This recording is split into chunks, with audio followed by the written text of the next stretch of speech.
जय श्री राम दोस्तों, कैसे हैं आप। उम्मीद है आप अच्छे होंगे। प्रभु श्री राम आपके जीवन में सुख समृद्धि लाए। दोस्तों, आज मैं आपको पंचवटी के आश्रम में भगवान राम पहुंचते हैं, इसके बारे में बताने जा रहा हूं। कृपया ध्यान से सुनिएगा, आपको अच्छा लगेगा। पंचवटी की ओर जाते समय मार्ग में राम, सीता और लक्ष्मण की दृष्टि एक विशालकाय गिद्ध पर पड़ी। लक्ष्मण ने उसे कोई राक्षस समझा और उसका परिचय पाने के उद्देश्य से उससे पूछा, तुम कौन हो। इस प्रश्न के उत्तर में उसने मधुर वाणी में कहा, तात, मैं आपके पिता का मित्र हूँ। मैं गिद्ध जाति से यशस्वी व्यक्ति अरुण का पुत्र हूँ और मेरा नाम जटायु है।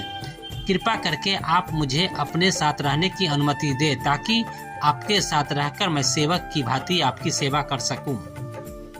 इस प्रकार से अनुमति प्राप्त कर वह राम और लक्ष्मण के साथ चलने लगा। पंचवटी पहुंचने पर राम ने लक्ष्मण से कहा, सौम्य, महर्षि अगस्त्य ने हमें जिस स्थान का परिचय दिया था वहां हम पहुंच चुके हैं। यही पंचवटी प्रदेश है। सामने गोदावरी नदी भी प्रवाहित हो रही है, अतः तुम किसी जलाशय के निकट रमणीय दृश्य वाले योग्य स्थान का चयन करके उस पर आश्रम बनाने की तैयारी करो।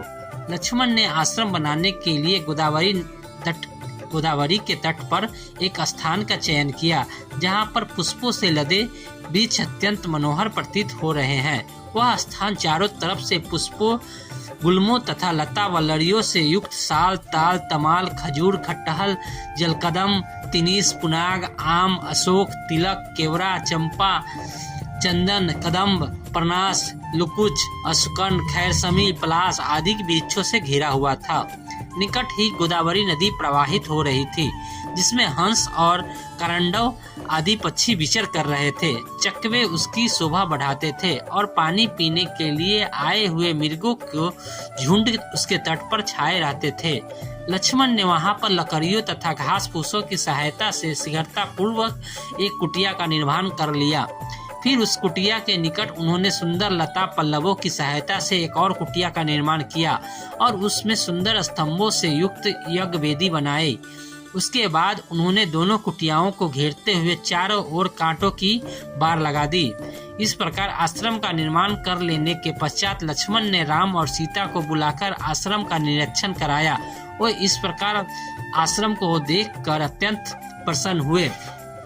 लक्ष्मण की सराहना करते हुए राम बोले, लक्ष्मण, तुमने तो इस दुर्गम वन में भी राजप्रसाद जैसा सुविधाजनक निवास स्थान बना दिया।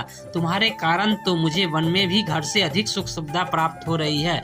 फिर उन दोनों के साथ बैठकर राम ने यज्ञ कुटीर में हवन किया। वे वहां सुखपूर्वक रहने लगे और लक्ष्मण व्यथित होकर उन दोनों की सेवा करने लगे।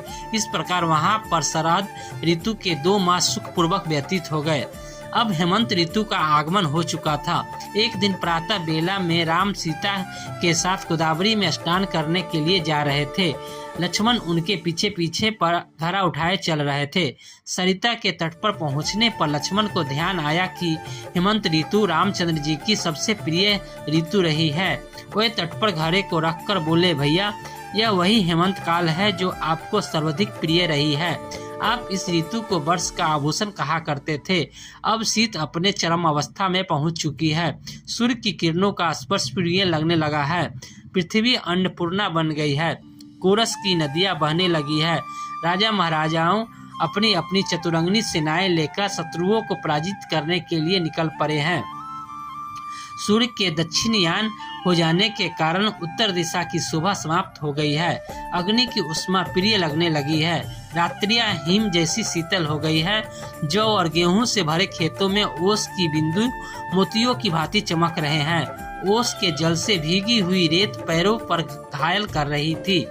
उधर भैया भरत अयोध्या में रहते हुए भी वनवासी का जीवन व्यतीत करते हुए शीतल भूमि पर शयन करते होंगे।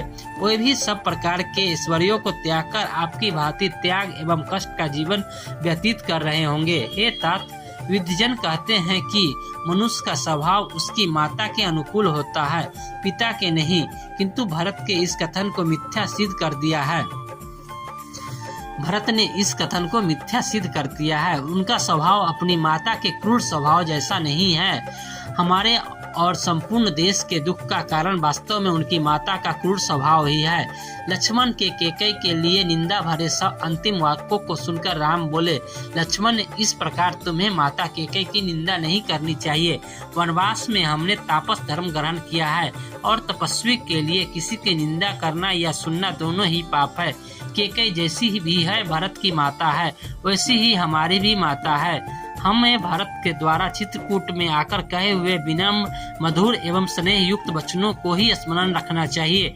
मैं तो हम चारों भाइयों के पुनः प्रेम पूर्वक मिलन वाले दिन की व्याग्रता से प्रतीक्षा कर रहा हूँ। इस प्रकार भरत के वियोग में व्याकुल राम और सीता लक्ष्मण के साथ गोदावरी के शीतल जल में स्नान करके अपने आश्रम वापस आ गए। तो ये थी आज की कहानी। आपको कैसी लगी कमेंट बॉक्स में जरूर बताइएगा। जय श्री राम। धन्यवाद।